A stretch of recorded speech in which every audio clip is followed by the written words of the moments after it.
Hi guys, welcome to Zenith classes. आज का जो क्लास है वो क्लास नंबर 7 है।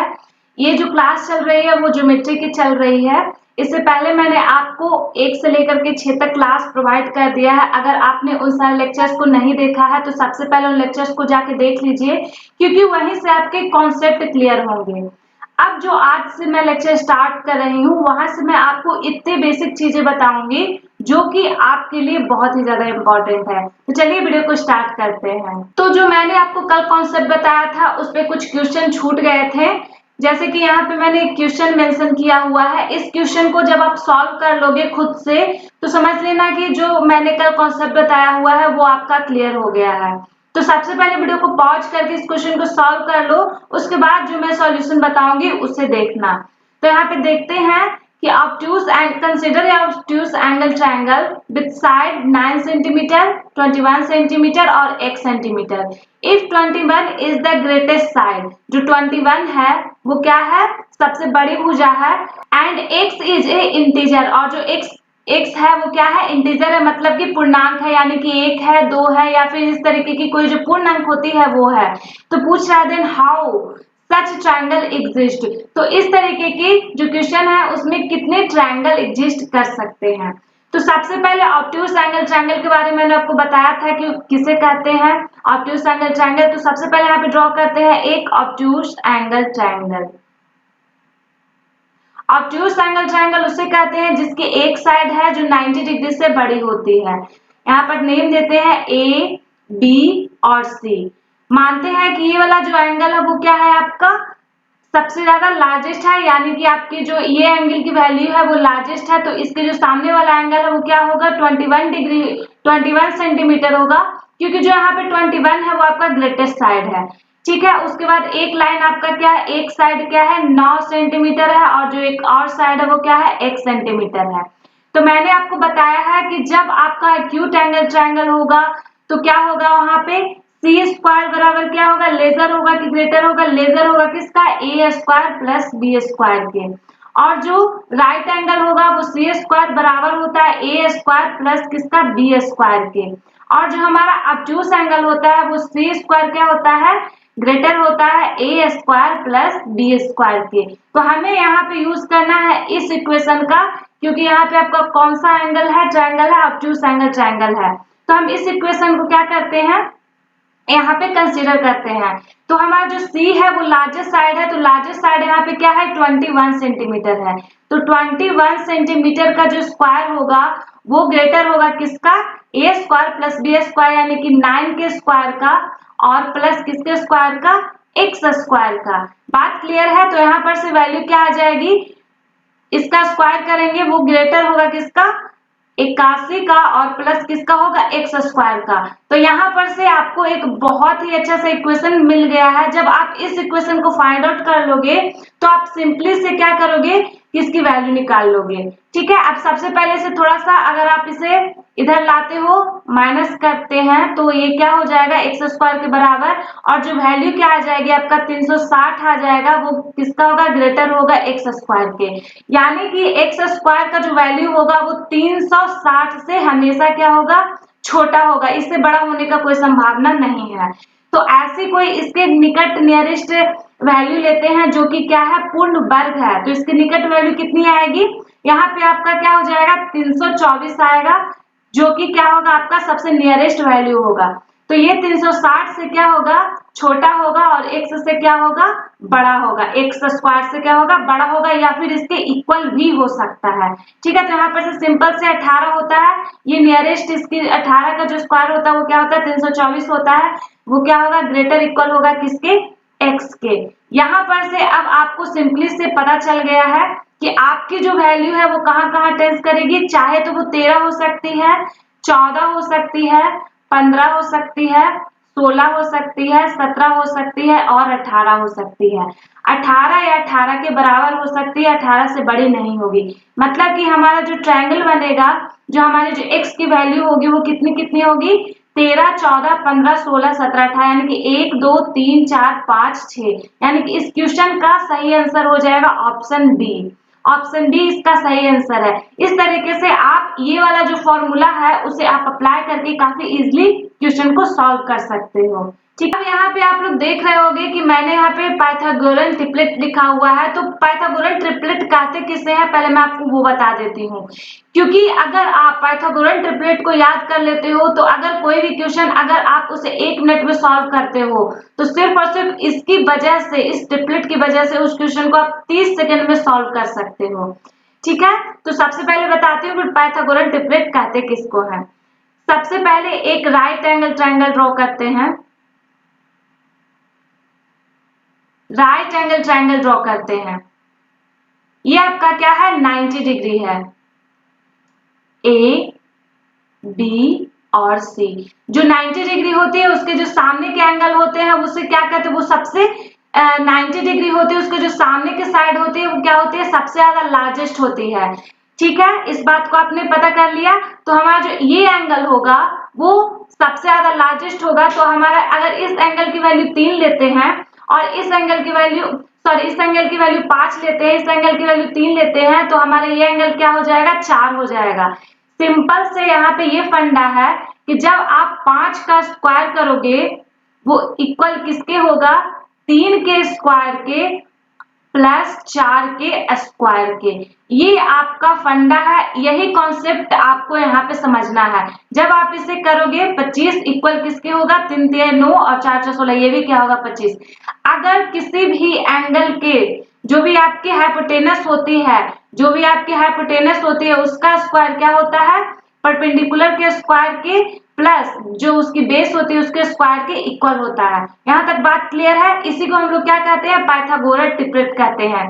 तो हमारा जो 3 है, 4 है और 5 है वो क्या है, आपका पाइथागोरन ट्रिपलेट है। इसी तरीके से आपका जो 5 है, 12 है और 13 है वो क्या है, पाइथागोरन ट्रिपलेट है। फिर जो नेक्स्ट है वो क्या है, 7 है, 24 है और 25 आपका पाइथागोरन ट्रिपलेट है। उसी तरीके से 8, 15 और 17, 9, 40 और 41 और जो नेक्स्ट है वो है क्या, 11, 60 और 61, 12, 35 और 37, 16, 63 और 65,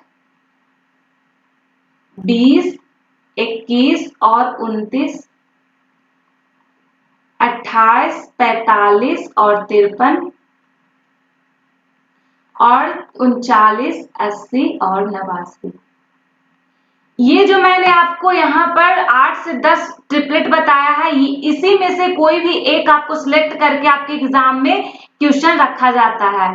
तो सबसे पहले आप किसी भी काम को करने से पहले ये जो सारे मैंने ट्रिपलेट बताए हैं, ये जो सारे आप धीरे धीरे इस ट्रिपलेट को याद करने की कोशिश करिए, क्योंकि अगर आप इसे याद कर लोगे तो आप काफी इजीली अपने एग्जाम में क्वेश्चन को टैकल कर पाओगे। बात क्लियर है। अब यहाँ पर से मैं आपको कुछ बेसिक ज्योमेट्री के जो टर्मिनोलॉजीज होते हैं वो बताऊंगी। ठीक है, ये भी आपको माइंड में बहुत अच्छे से फिट रखना है, क्योंकि इन टर्मिनोलॉजीज की वजह से आप बहुत सारे क्वेश्चन सॉल्व कर सकते हो। तो सबसे पहला पॉइंट आता है पॉइंट, और इसे हिंदी में हम लोग क्या कहते हैं, बिंदु कहते हैं। ठीक है, पॉइंट एक ऐसा, इसे अगर आप डिफाइन करो तो ये क्या होता है, इसमें कोई भी डायमेंशन नहीं होता, यानी कि ये क्या होता है, नो डायमेंशनल फिगर होता है। नो डायमेंशनल फिगर होता है। नो डायमेंशनल फिगर का मतलब क्या होता है कि ना ही इसमें लेंथ होती है, ना इसमें तो लेंथ होती है, ना ही इसमें ब्रेथ होती है और ना ही इसमें क्या होती है, हाइट होती है। ठीक है, लेकिन पॉइंट की एक बहुत बड़ी खासियत क्या होती है कि वो यूनिवर्सल में एक यूनिक प्लेस पे स्टे करता है। मतलब कि यूनिवर्सल में कहीं पे आप अगर एक पॉइंट को ड्रॉ कर दो तो ये कहीं भी यूनिवर्सल में उसका एक यूनिक प्लेस होगा। तो इस बात को आपको ध्यान रखना है।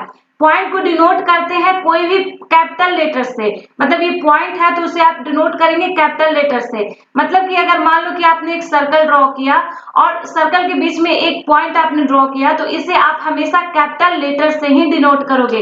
इस बात को आप हमेशा याद रखना। अब जो सेकंड है वो है लाइन। तो लाइन का मतलब क्या होता है, रेखा। लाइन का क्या मतलब होता है? रेखा।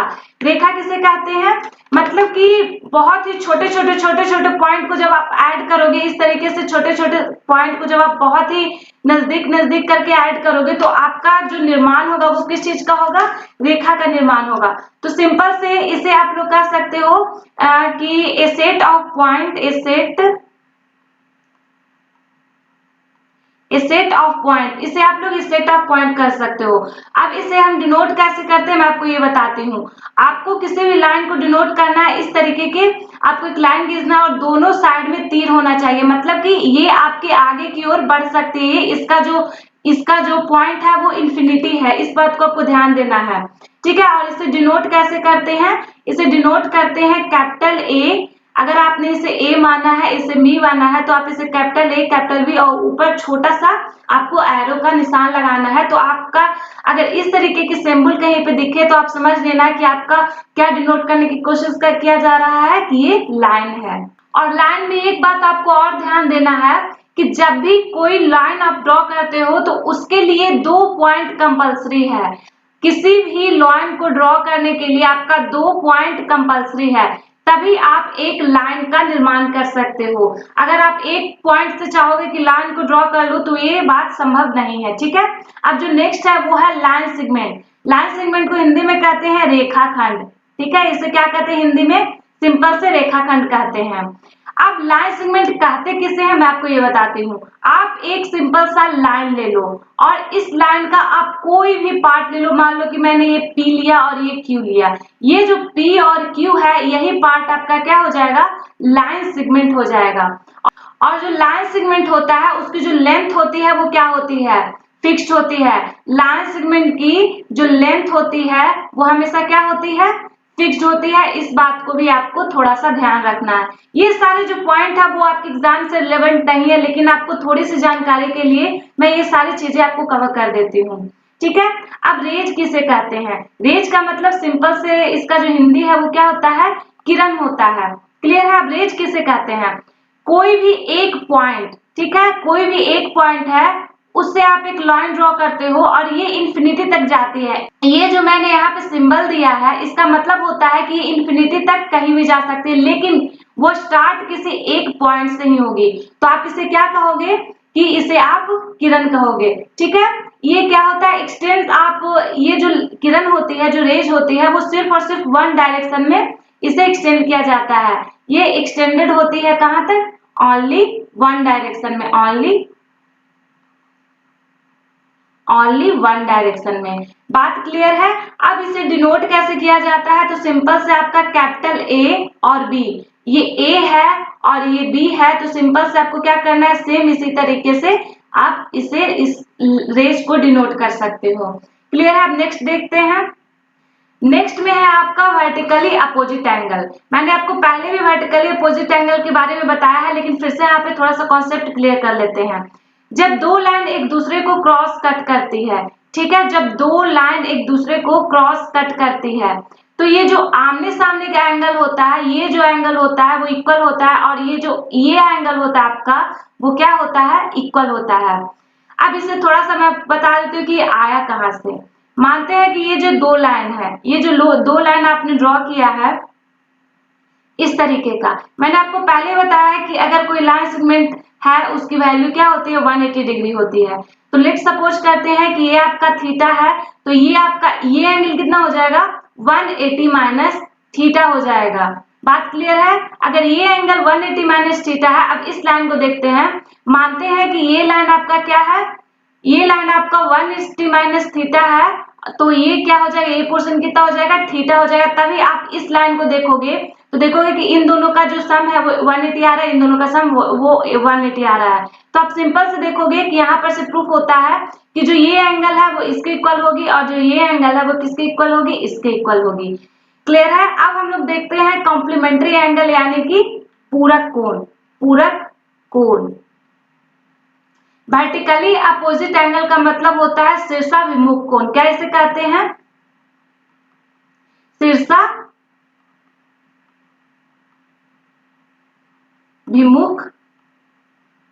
कोण।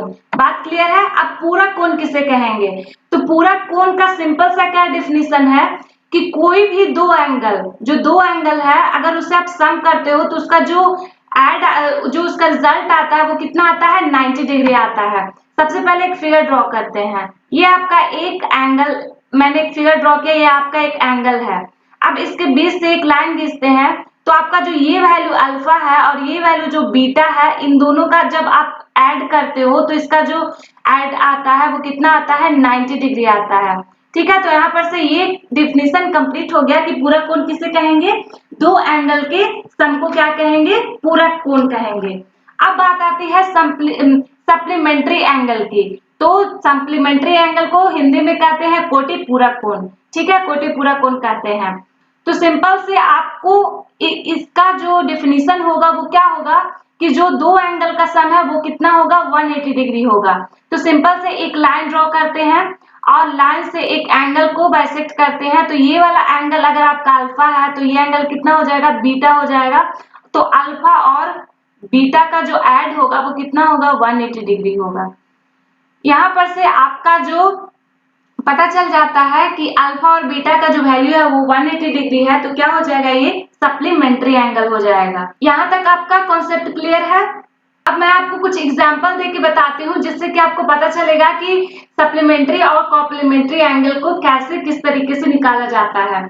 लेट करते हैं कि जो ये वाला आपका मानते हैं कि अल्फा अगर आपका 13 डिग्री है तो इसका कॉम्प्लीमेंट्री एंगल कितना होगा, इसका कॉम्प्लीमेंट्री एंगल कितना होगा, 90 माइनस 13 डिग्री होगा। यानी कि आप इसकी जो वैल्यू आ जाएगी वो कितनी आ जाएगी, 77 डिग्री। तो यहाँ पे जो 13 डिग्री है और जो 77 डिग्री है वो एक दूसरे का कॉम्प्लीमेंट्री एंगल है। इसी तरीके से एक एग्जांपल इसमें लेते हैं। मानते हैं कि आपका जो ये है वैल्यू वो कितना है, वो 180 डिग्री है। ठीक है, तो इसका सप्लीमेंट्री एंगल कितना होगा, इसका सप्लीमेंट्री एंगल होगा 100 डिग्री। यानी कि सिंपल से यहाँ से पता चल गया कि इन दोनों एंगल का सम क्या होगा, 180 डिग्री होगा। बात क्लियर है?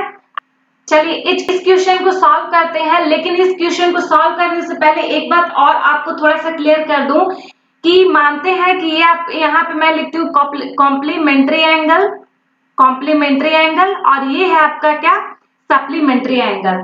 ठीक है, मैं आपसे क्वेश्चन करती हूँ कि अगर मैंने मान लिया यहाँ पे एक एंगल दिया है 41 डिग्री, तो इसका कॉम्प्लीमेंट्री एंगल कितना हो जाएगा, आपको यहाँ पर से 90 माइनस क्या करना होगा 41, तो इसका वैल्यू क्या आ जाएगा, 49 डिग्री। अगर इसका सप्लीमेंट्री एंगल 49 है, उसके बाद आपका सेकंड जो क्वेश्चन है कि 41 का सप्लीमेंट्री एंगल कितना है, तो इसका सप्लीमेंट्री एंगल कितना हो जाएगा, 139 डिग्री हो जाएगा।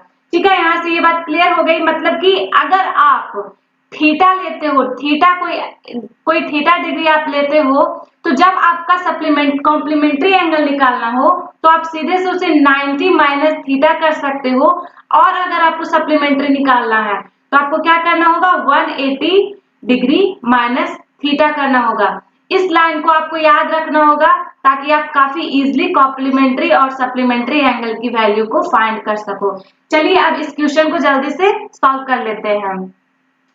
अब जैसे जैसे क्वेश्चन बोल रहा है जस्ट वैसे वैसे हम नीचे लिखते हैं ताकि हमारा जो क्वेश्चन है वो जल्दी से सॉल्व हो जाए। ठीक है, बोल क्या रहा है कि the measure of supplementary angle of an 10 degree more than 4 times of original angle. ठीक है, जो हमारा सप्लीमेंट्री एंगल है वो ओरिजिनल एंगल का क्या है, 4 टाइम्स है। ठीक है, find the complementary angle of that particular angle. तो क्या करेंगे, सबसे पहले क्या कर रहा है कि द सप्लीमेंट्री एंगल, तो सप्लीमेंट्री एंगल का क्या होगा, यहाँ पर से आप 180 डिग्री माइनस थीटा करो। अब नेक्स्ट देखते हैं ये किसके इक्वल है, क्या है, कह रहा है कि 4, यहाँ पर बोल रहा है an angle is 10 degree more than 4 times of original angle. तो मानते हैं कि हमारा जो ओरिजिनल एंगल है वो थीटा है, उसका 4 टाइम्स है और प्लस कितना है 10 डिग्री उसमें क्या है, मोर है। तो आपका यहाँ से थीटा का वैल्यू काफी इजी निकल जाएगा।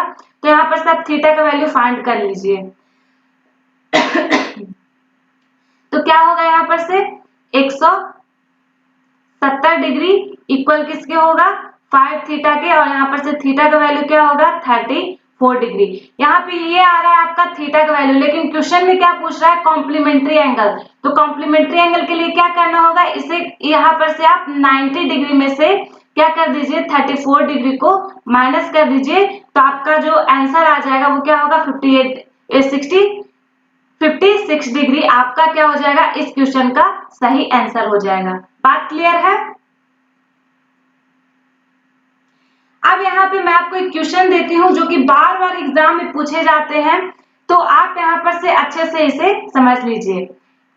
थीटा का वैल्यू क्या होगा जब कॉम्प्लीमेंट्री एंगल और सप्लीमेंट्री एंगल का रेशियो कितना है, 13:28 है। तो इसे कैसे सॉल्व करेंगे, इसे सॉल्व करने का मैं आपको सबसे सिंपलेस्ट वे बताती हूँ। ठीक है, सबसे पहले देखते हैं कि कॉम्प्लीमेंट्री और सप्लीमेंट्री एंगल का क्या है, डिफरेंस कितना है, 15 है। ठीक है, मैंने आपको पहले ही बताया है कि जो सप्लीमेंट्री एंगल होती है और कॉम्प्लीमेंट्री एंगल होती है उसका जो डिफरेंस होता है वो कितना होता है, 90 डिग्री होता है। कैसे होता है ये थोड़ा सा आप देख लीजिए। अगर आप 90 डिग्री में इसे माइनस करोगे तो 180 डिग्री माइनस थीटा, यानी कि जो कॉम्प्लीमेंट्री की वैल्यू है और सप्लीमेंट्री की वैल्यू है, तो उन दोनों को डिफरेंस करोगे तो 90 डिग्री यहाँ पे आ जाएगा। तो जो 15 डिग्री का वैल्यू है वो किसके बराबर है, 90 डिग्री के वैल्यू के बराबर है। तो एक का वैल्यू कितना हो जाएगा, 6 डिग्री हो जाएगा। तो आपका जो 13 का वैल्यू है, ये जो आप कम्प्लीमेंट्री एंगल का वैल्यू है कितना हो जाएगा, 78 डिग्री हो जाएगा, क्योंकि जो 1 डिग्री का वैल्यू है वो 6 डिग्री है। तो 13 का वैल्यू क्या हो जाएगा, 78 डिग्री हो जाएगा। तो जब कॉम्प्लीमेंट्री एंगल का वैल्यू कितना है, 78 है, तो सिंपली से अगर हम 90 करते हैं, 90 डिग्री माइनस 78 करते हैं, तो हमारे यहाँ पर से जो थीटा का वैल्यू है वो कितना आ जाएगा निकल के, 12 डिग्री यहाँ पर आपका थीटा का वैल्यू निकल के आ जाएगा। तो आई होप गाइस कि आपको ये वाला लेक्चर पसंद आया है। अगर पसंद आया है तो चैनल को सब्सक्राइब करके बेल आइकन को प्रेस कर दीजिएगा, वीडियो को लाइक करिएगा, दोस्तों में शेयर भी करिएगा। तो मिलती हूँ आप लोगों के साथ नेक्स्ट वीडियो में, तब तक के लिए बाय।